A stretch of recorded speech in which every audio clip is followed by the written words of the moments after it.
Hello friends, તમારું સ્વાગત છે અમારી ચેનલ સિમ્પલ ગુજરાતી રસોઈમાં। તો આજે આપણે બનાવવાનો છે એકદમ નવો નાસ્તો, તે પણ ઇન્સ્ટન્ટ, ફક્ત 15 જ મિનિટમાં બનીને તૈયાર થઈ જાય છે। તો અહીં નાસ્તો બનાવવા માટે અહીં મેં એક કાચું બટેકું લઈ લીધું છે અને 2 કાંદા લઈ લીધા છે। હવે અહીં મેં એક મિક્સર જાર લઈ લીધું છે। હવે તેમાં આપણે બટાકાના મોટા ટુકડા કરી લેશું અને ડુંગળી પણ આવી રીતના આપણે મોટા ટુકડા કરીને મિક્સર જારમાં એડ કરી દઈશું।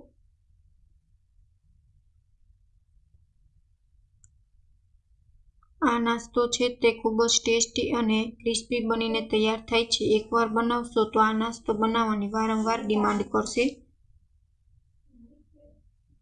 તો અહીં મેં કાંદા સુધારી લીધા છે। હવે નાસ્તો વધુ ટેસ્ટી બનાવવા માટે અહીં એક આદુનો ટુકડો લઈ લીધો છે, તે પણ એડ કરી દઈશું। અહીં એક તીખું મરચું લીધું છે, તે એડ કરી દઈશું।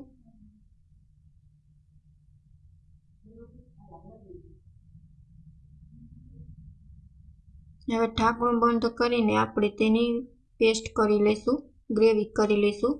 તો અહીં તમે જોઈ શકો છો ગ્રેવી થઈ ગઈ છે અને એકદમ ઘટ બનીને તૈયાર થઈ છે। હવે તેમાં 1-2 ચમચી જેટલું પાણી એડ કરી દઈશું।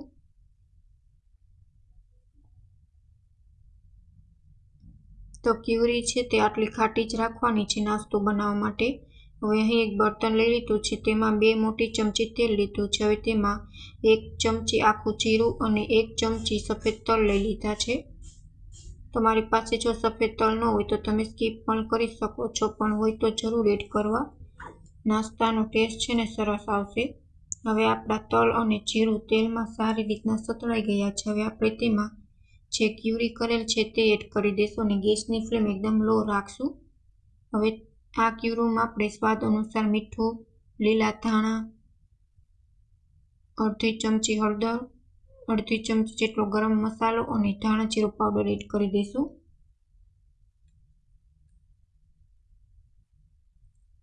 હવે આ ક્યુરીને આપણે 1 થી 2 મિનિટ સુધી તેને ગેસની લો ફ્લેમ ઉપર હલાવી લઈશું, જેથી અંદરનો જે કચાશનો ભાગ હોય ને તે દૂર થઈ જાય।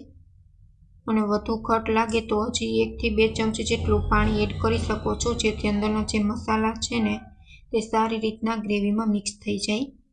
તો અહીં મેં 2 ચમચી જેટલું પાણી એડ કરી દીધું છે, જેથી આપણા મસાલા છે ને તે પણ સારી રીતના સતળાઈ જાય। હવે 1 થી 2 મિનિટ સુધી આપણે સારી રીતના ગ્રેવી ઘટ થઈને ત્યાં સુધી તેને હલાવશું। તો અહીં ગ્રેવી છે તે ઘટ થવા લાગી છે, તમે જોઈ શકો છો, અને એકદમ ઘટ થઈ ગઈ છે। હવે અહીં મેં 1 બાઉલ રવો લીધો છે, તે એડ કરી દઈશું। અહીં રવો એડ કરવાથી તમારો નાસ્તો છે ને તે સરસ બનીને તૈયાર થાય છે। હવે સતત હલાવશું અને એકદમ ઘાટું બેટર થઈ જાય ને ગાঢ়ું, ત્યાં સુધી આપણે 1 થી 2 મિનિટ સુધી સતત હલાવશું।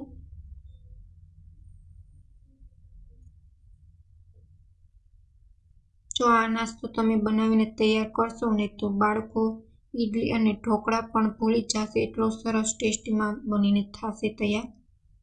તમે જોઈ શકો છો એકદમ ગાઢું બેટર થઈ ગયું છે આપણું। હવે આ તૈયાર થઈ ગયું છે આપણું। હવે આને 10 મિનિટ સુધી આપણે ઠંડુ થવા મૂકી દઈશું। ઠંડુ થઈ જાય ત્યાર પછી આપણે આગળ પ્રોસેસ ચાલુ કરશું। તો અહીં મેં એક અલગ બર્તન લઈ લીધું છે, તેમાં આપણે અલગ લઈ લઈશું, જેથી ઝડપથી ઠંડુ થઈ જાય। તો અહીં ઠંડુ થઈ ગયું છે। હવે આપણે બાઇન્ડિંગ માટે અહીં મેં અડધા બાઉલ જેટલો ઘઉંનો લોટ લીધો છે। હવે તેને આ બેટરમાં સારી રીતના મિક્સ કરીને લોટ બાંધીને આપણે તૈયાર કરી લઈશું।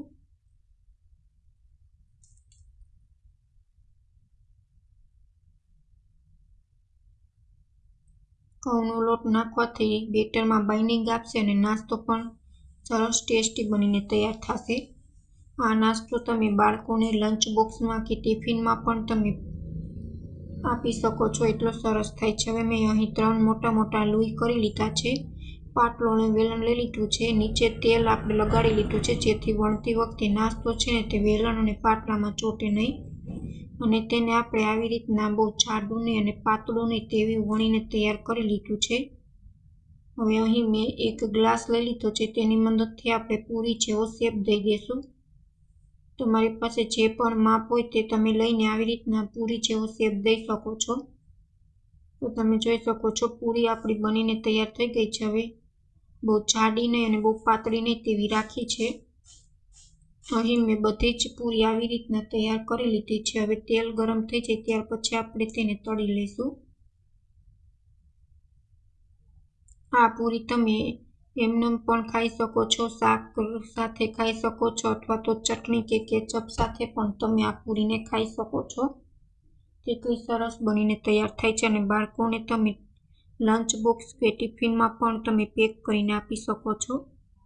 હવે આપણે તેલ ગરમ થઈ ગયું છે તેમાં આપણે બ્રાઉન થાય ત્યાં સુધી તેને આપણે તળી લેવાની છે।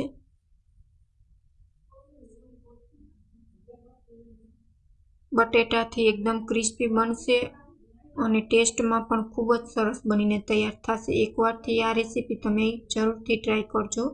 એકવાર ટ્રાય કરશો એટલે વારંવાર આ જ નાસ્તો બનાવવાની બાળકો ડિમાન્ડ કરશે।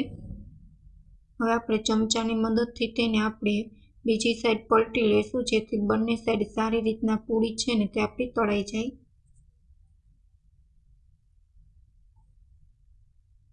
તો સારી રીતના પૂરી છે તે આપણી તળાઈ ગઈ છે, બ્રાઉન થઈ ગઈ છે। હવે આપણે તેને ચારાની મદદથી લઈ લેશું અને બાકી જે વધેલ છે તેને પણ આપણે આવી જ રીતના ફ્રાય કરી લઈશું। જો તમને અમારી રેસીપી ગમે તો ચેનલને લાઈક કરજો, શેર કરજો અને સબસ્ક્રાઈબ કરજો અને કમેન્ટમાં જરૂર કમેન્ટ કરજો કે તમને અમારી રેસીપી કેવી લાગી। તો જોતાં જ ખાવાનું મન થઈ જાય ને તેવી સરસ આપણી પૂરી છે તે બનીને તૈયાર થઈ ગઈ છે।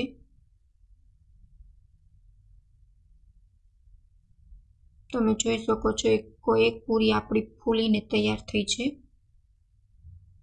Thank you for my watching video.